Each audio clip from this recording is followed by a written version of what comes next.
Le spectacle continue les amis, bonjour à tous. Aujourd'hui nous sommes le 17 mai 2023, il est 7h45 et je propose de faire un point sur les marchés en moins de 5 minutes. Oui, vous avez bien entendu, en moins de 5 minutes, comme d'habitude. N'oubliez pas bien entendu de liker la vidéo, de vous abonner et de mettre également un petit commentaire pour le référencement, ça fait extrêmement plaisir.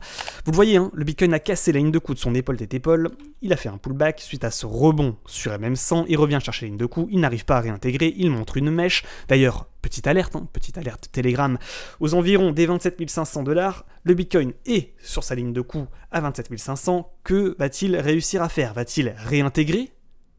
Repasser au-dessus de la ligne de coup de son épaule tête épaule pour invalider finalement cette structure de retournement baissier? Ou va-t-il se faire rejeter pour retomber au point de départ? C'est la question qu'on s'était posée hier ou avant-hier d'ailleurs sur Telegram. Pour le moment, vous le voyez, hein, force est de constater, rejet sur ligne de coup sans pour autant dump pour retomber sur MM100. Premier point. Deuxième point, effectivement, en vue 4 heures, il martèle un support ascendant. Vous voyez, à tout moment, cette structure peut être cassée par le bas pour boum, pour refaire un dump et aller rechercher les prochaines trendlines. D'ailleurs, ça pourrait ressembler également à une sorte d'épaule tête épaule, hein, puisque mouvement entrant haussier, épaule, tête, épaule. En tous les cas, on voit qu'on martèle ce support, et ce qui est certain, c'est que si on casse ce niveau, il y a de fortes probabilités que, hop là, on s'engouffre pour faire finalement le deuxième bottom dont on avait parlé dans la dernière vidéo YouTube. Au niveau des supports sur lesquels on pourrait tenter un buy the dip, ce qui n'est pas forcément, on va le voir ensuite, hein, bon, on verra ça ensuite au niveau de l'or et du dollar, mais vous voyez, ce petit support ascendant, on va se mettre en vue journée, tac, support ascendant, tac, tac, tac, vous voyez, 3 points, 4 points ici, au niveau du rebond sur cette trend, on voit que si on tape, si on dump, voilà, il y a 2 niveaux. On va résumer, hein, 2 niveaux, parce que là, ça fait combien de minutes de vidéo? On va essayer de tenir les délais, 2 minutes. Premier point. Deuxième point, si on revient rechercher la MM20 pour rebondir. Ça, c'est une première possibilité. Ça serait finalement un double bottom sur trendline pour réintégrer la ligne de coup de son épaule tête épaule et repartir à la hausse. Première possibilité. Objectif, point de rebond aux environs des 26 200, 26 000 $. Deuxième possibilité, cette trendline ne tient pas, on dump, on va rechercher la trendline suivante, dont on a parlé plusieurs fois sur la chaîne. Vous voyez ici, aux environs des 25 200 $. Donc résumé, 26 200, 26 000, 25 200, 25 000. Voilà, c'est assez simple. Et là c'est pareil, hein. Si rebond sur ce niveau, potentiel rebond technique pour revenir chercher soit cette trend pour mieux dump, soit effectivement repasser au-dessus, aller rechercher la trendline, la ligne de coup de l'épaule tête épaule tout simplement, que l'on a également en vue journée. Donc par conséquent, selon moi, pour reprendre la hausse, potentiellement, il faudrait à minima repasser au-dessus de la ligne de coup de l'épaule tête épaule du Bitcoin, soit le niveau des 27 600 $ environ. Si on arrive à repasser au-dessus de ce niveau, on pourrait espérer un Bitcoin qui retourne chercher cette résistance descendante que l'on voit ici et qui pourrait correspondre effectivement, peut-être qu'on est rentré actuellement dans une sorte de canal descendant, comme ça vous le voyez sur le Bitcoin, avec pour le moment un rejet sur le milieu de canal pour mieux retomber peut-être en bas de canal, ou vous voyez, aller rechercher ici le haut de canal aux environs des 28 300. Voilà pour ce qui est du Bitcoin en vue journée et en vue 4 heures. Les deux niveaux importants, vous l'avez compris, aux environs des 26 000 et des 25 000 $, tout simplement. Au niveau de l'agenda économique, rien à signaler aujourd'hui, nous sommes le 17 mai.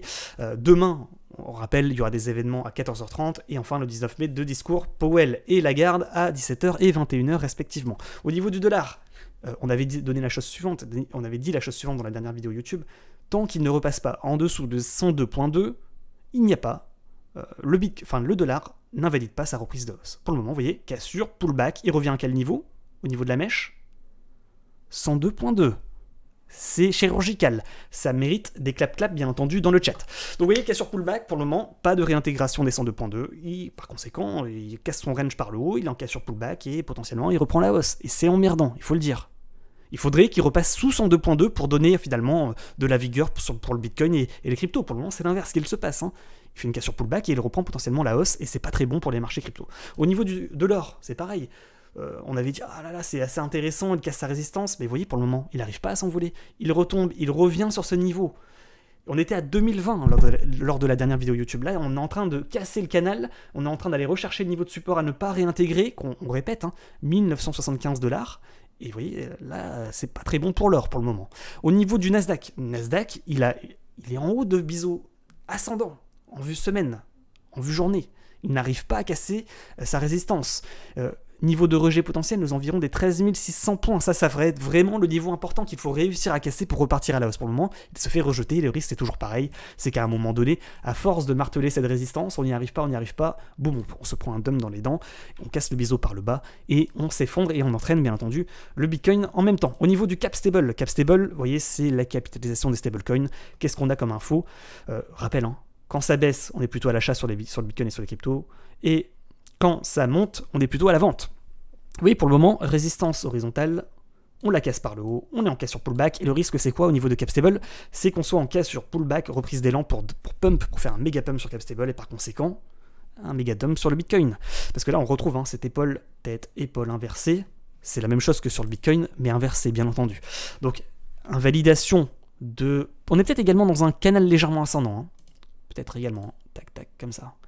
Mais vous voyez que là, on est en cassure quand même de résistance, on est en pullback, c'est pas impossible qu'on fasse un petit pump jusqu'à 10.44 pour essayer de reprendre de l'amplitude, de la force et pour refaire ensuite un pump.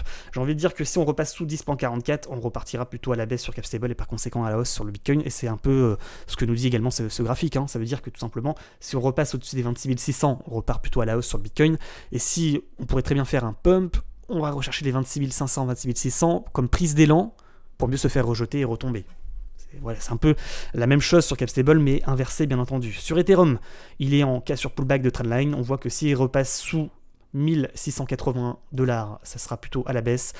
Le BNB qui revient chercher son support, le XRP qui rebondit sur un support horizontal mais sans montrer de hausse, le DOG qui est sur son support horizontal en vue hebdo et qui pour le moment montre un petit rebond aux environs des 0.07, le ADA Cardano qui rebondit sur son bas de canal ascendant sans pour le moment montrer de force acheteuse, le Matic qui est toujours dans le dump pour aller rechercher son support à 0,76, le DOT qui est sur son support horizontal, le TRX qui arrive à rechercher sa résistance, belle épaule tête épaule inversée hein, sur TRX, épaule, tête, épaule inversée, il va rechercher les lignes de coup de son épaule tête épaule aux environs des 0,072. C'est plutôt intéressant sur le TRX, c'est la seule crypto qui montre potentiellement pour le moment une continuation de la tendance haussière qu'il a amorcée depuis novembre 2022. C'est une crypto chartistement qui est puissante hein, quand même si ici on avait fait un énorme dump. Il faut être conscient que ça reste extrêmement volatile et qui peut perdre 25% en une journée. Hein.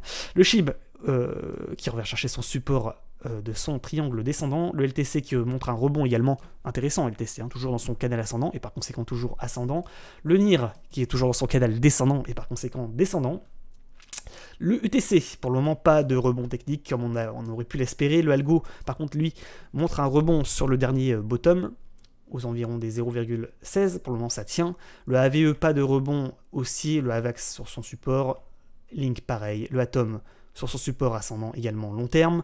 Pour le moment, pas d'enfoncement des 10.24. Le XMR en bas de triangle, le Uni en bas de range, le EGLD en bas de range également. Peut-être qu'on pourrait aller chercher sur EGLD ce niveau des 35.3. Pour le moment, il ne montre pas de force acheteuse.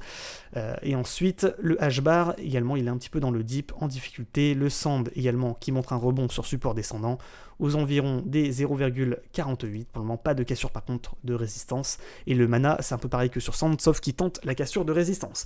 Les amis, 8 minutes 40 de vidéo. J'espère que vous avez apprécié cette petite vidéo YouTube et que vous avez, tout simplement, que vous avez liké la vidéo et que vous êtes, bien entendu, abonné. Et pour moi, c'est tout. Bien entendu, n'hésitez pas à nous rejoindre sur Telegram. Je vous donne toujours les informations en temps réel, contrairement à YouTube. Vous avez également 2 vidéos formation, toutes les vidéos formation tout simplement en description. N'hésitez pas à les regarder. Et puis je vous rappelle, hein, vous avez un petit lien affilié sur Bybit avec le code Calistas. Vous rentrez le code Calistas tout simplement pour avoir jusqu'à... Enfin, vous avez pour moins 20% pendant 2 mois, 0 frais en perpétuel pendant 1 mois, jusqu'à 30 000 $ de bonus en fonction du montant de votre dépôt et de votre volume de trading, et un airdrop de 100 $. Donc n'hésitez pas à vous inscrire avec le code Calistas sur Bybit. Les amis, c'est tout pour moi. Bonne journée et bonne fin de semaine à tous, et à très bientôt sur YouTube et sur Twitch. Ciao ciao.